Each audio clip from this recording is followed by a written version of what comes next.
Memang sedang marak di tengah masyarakat dalam momen tahun pemilu ini. Namun keberadaannya kerap kali menyalahi aturan dan tidak berada di tempat yang semestinya. Dan tak jarang juga APK justru membahayakan masyarakat. Kita bahas bersama dengan Koordinator Nasional Jaringan Pendidikan Pemilih untuk Rakyat JPPR, Mbak Nurlia Dian Paramita yang telah bergabung bersama kami di Kompas Malam. Salam sehat Mbak Mita. Ini miris ya Mbak, kalau kita lihat ini akibat pemasangan APK yang harusnya memberikan sosialisasi begitu kepada pemilih justru mengakibatkan kecelakaan. Iya, salam sehat dan bagi segenap penggemar Kompas TV. Jadi prinsipnya APK ini kan kemudian menjadi alat peraga yang kemudian memberikan informasi tentang siapa yang akan mencalonkan diri. Tapi jika kita melihat pendekatan yang dilakukan oleh penyelenggara pemilu, terutama Bawaslu, itu memang di dalam posisi APK hari ini tidak banyak yang bisa ditertibkan. Malah bisa dikatakan di semua wilayah, itu kebanyakan APK itu justru terpasang di tempat-tempat yang kemudian dilarang. Seperti pohon, seperti pinggir jalan raya seperti itu. Dengan kemudian kalau kita lihat dari kasus tadi, itu kan sangat berdekatan sekali gitu ya dengan jalur pengendara. Sangat mepet dan banyak gitu. Nah seharusnya kan kemudian ketika pemasangan alat peraga itu terpasang kan kemudian ada space gitu ya, ada ruang yang kemudian jarak yang cukup untuk bisa bendera itu kemudian tidak sepadat itu kan padat sekali ya, hampir sepertinya tidak ada ruang yang longgar. Nah ini tentu kemudian Bawaslu dan kemudian pemuda setempat ya, terutama sebetulnya kita harus bicara soal ketertiban ya, soal undang-undang ketertiban di tingkatan daerah tersebut kan seharusnya bisa mengatur ya. Ini kan mengganggu ya pada lalu lintas ini. Perda terkait penerapan APK ini kemudian mengganggu sebetulnya ketika tidak diturunkan. Dan kalau kita bicara dari sisi pendidikan pemilihnya, sosialisasi, itu kan tidak hanya harus dengan alat peraga, tapi kan kita juga bisa mengenal bentuk lain yang jauh lebih efektif. Oke. Nah, apakah kemudian APK ini mampu mengenalkan kan juga tidak gitu ya. Kemudian apalagi ketika masyarakat gitu ya melihat banyaknya APK berdekatan kan mereka juga bingung gitu loh, tidak kemudian bisa mencerna, oh ini yang akan kemudian saya pilih kan bukan begitu. Tapi justru sebetulnya wah saya sudah mulai malas ini kalau seperti ini kan begitu. Ini yang seharusnya bisa diantisipasi dan ini peran Badan Pengawas Pemilu sangat menentukan untuk Nah, bisa. ini peran Badan Pengawas Pemilu nih. Dari kejadian ini kemudian tadi sempat disampaikan oleh Mbak Mita bahwa pemasangannya juga sebenarnya ini melanggar aturan. Yang dilakukan oleh pihak-pihak terkait ini harusnya seperti apa begitu sehingga betul pemasangan APK ini sesuai dengan tujuannya dan tidak menyebabkan kecelakaan. Memang harus diakui bahwa hari ini ada kemunduran dalam penertiban APK ya. Jadi dalam aturan yang kemudian dikeluarkan oleh Badan Pengawas Pemilu memang ada pendekatan untuk menghapus kewenangan. Jadi Bawaslu hari ini kemudian kewenangannya tidak harus merekomendasikan penertiban APK kepada Satpol PP. Padahal biasanya kan dalam pemilu sebelumnya yang namanya penurunan alat peraga itu dikoordinasikan antara Bawaslu dengan Satpol PP. Nah sehingga kalau sudah seperti ini penyelenggara ad hoc terutama tadi ya kita dengarkan Panwas Kelurahan Desanya mengatakan bahwa mereka sudah memitigasi gitu ya. Tadi kan sudah disampaikan. Tapi mitigasi sejauh mana? Kalau kemudian seharusnya mereka kan sudah cukup antisipatif melihat banyaknya bendera, apalagi sekarang musim hujan, anginnya cukup kencang, ya dengan kepadatan volume pengendara yang lalu lalang cukup padat, itu kan potensinya sangat besar. Tapi ternyata kan mitigasinya juga tidak dilakukan, saya kira. Nah ini yang sebetulnya bisa dilakukan ya, artinya antara Satpol PP dan Bawaslu harus berkoordinasi dan kemudian harus menurunkan di mana alat peraga itu tidak boleh.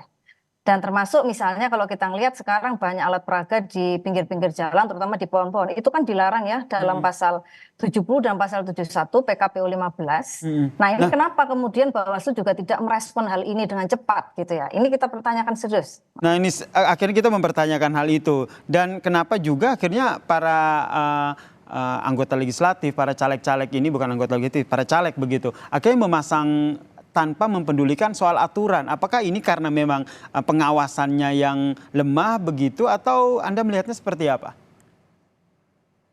Karena tadi kewenangannya dikurangi ya, kewenangan bahwa Oke. bisa bicara dengan Satpol PP tadi kemudian sekarang menjadi tidak ada kewenangan tersebut. Maka Bawaslu sebetulnya tingkatan PK, terutama ini kan penyelenggara ad hoc ya, yang Mm-mm. kemudian sangat berdekatan itu kan bingung ya mau berkoordinasi seperti apa kalau kemudian tidak ada instruksi dari atas. Padahal bisa jadi sebetulnya kewenangan inisiasi itu masih boleh. Dan saya kira Satpol PP itu sangat bisa bekerja sama untuk apabila misalnya Bawaslu sudah merekomendasi ini harus dicabut gitu ya, itu pasti Satpol PP akan bertindak. Nah, Mm-mm. jadi kita dalam posisi yang agak dilematis ya, ada saling lempar kewenangan.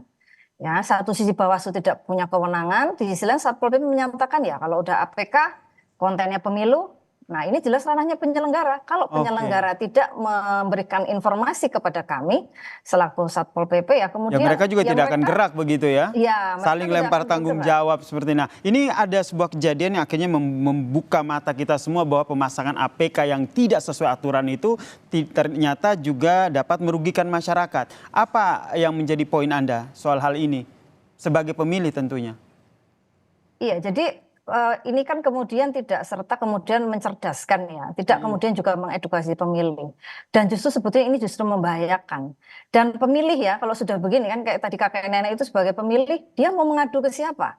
Mau marah ke Bawaslu? Mau ngarah ke siapa namanya calon yang kemudian atau partai yang kemudian memasang? Kan tidak ada pihak yang bisa dituntut ya, kecuali kemudian ya harap maklum kan begitu. Padahal pemilih kan Mm-mm. sebetulnya konteksnya harus dilindungi gitu loh. Jadi bagaimana menyajikan ruang publik yang kemudian secara proses pemilu kita ini kemudian masyarakat itu jadi kemudian lebih memahami Mm-mm. soal konten, soal kebutuhan informasi yang berkaitan dengan calon ini kemudian apa sih visi misinya misalnya ya.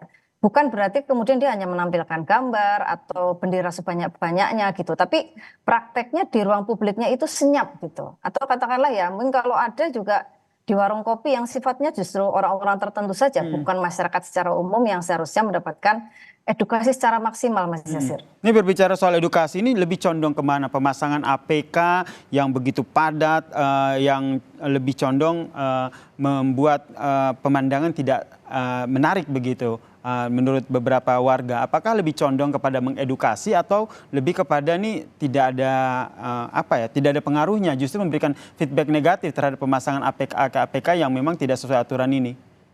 Sebetulnya kalau memberikan pengaruh tentu ada pengaruhnya. Karena kadang Mm-mm. mungkin ada orang yang kemudian tidak sempat memeriksa ya siapa aja sih calonnya. Tapi ketika dia menampilkan di pinggir jalan misalnya, oh dia nyalon ya saya mau milih. Itu ada lah kemungkinan seperti itu. Mm-mm. Tapi kemudian ketika ruang publik itu semakin banyak tersebar dan kemudian tidak ada selanya gitu ya, itu kan justru makin membingungkan. Waduh, kok ada ini lagi, ada ini. Jadi itu yang kemudian di sisi lain pemilih saya kira tidak membutuhkan itu ya. Kalau sekali-kali boleh, tapi kemudian harus di ruang yang betul gitu ya. Di mana tempat itu boleh dipasang. Misalnya memang itu baliho berbayar misalnya ya. Mm-mm. Nah itu kan memang dibolehkan ya. Ada space-nya, space iklan itu ada. Tapi ketika kemudian dia di ruang dimanapun ditempel, terutama di tempat-tempat yang dilarang itu tentu kemudian juga tidak bisa efektif. Dan saya kira ini kesempatan masyarakat lah ya, masyarakat pemilih Mm-mm. untuk kemudian bisa mencerna dengan baik, ya kita berikan sanksi sosial. Kita berikan sanksi sosial bahwa kita nggak akan milih dengan kemudian calon yang kemudian cenderung menempatkan ruang publik ya hanya gaduh saja dengan alat peraga kampanye. Seperti kemarin kan ada ya yang lagi viral itu Mm-mm. kemudian melakukan kejahatan di pohon gitu ya. Betul. Bahwa ini kan salah satu partisipasi masyarakat yang Mm. sekarang betul-betul sudah mulai muak gitu ya dengan Oke. kemudian alat peraga ini bertebaran dan kemudian sudah seperti tidak ada ruang hampa gitu. Tapi Baik. justru ya kalau kalau saya pernah mendengar ya statement Bawaslu itu kan kemudian mengatakan bahwa kalau pemilu harus bergembira dong, harus meriah gitu. Mm-mm. Tapi Harusnya meriah kan betul. bukan ya, tapi kan bukan berarti kemudian tidak ada ruang yang kemudian bisa diberikan secara longgar gitu. Seakan-akan semuanya Baik. disesaki oleh alat peraga. Bukan di sini sebetulnya Mm-mm. esensinya. Baik, kita berharap ya ini masih ada masa kampanye dan berharap nih tidak saling lempar tanggung jawab lagi ya. Panwaslu, Persis. Bawaslu maupun Satpol PP harus bergerak bersama-sama termasuk kita masyarakat ya. Setidaknya bisa Ya. memberikan sanksi sosial begitu terkait dengan pemasakan APK yang tidak sesuai dengan aturan. Terima kasih Koordinator Nasional Jaringan Pendidikan Pemilih untuk Jakarta Mbak Nurlia Dian Paramita telah bergabung bersama kami di Kompas Malam. Salam sehat Mbak Mita.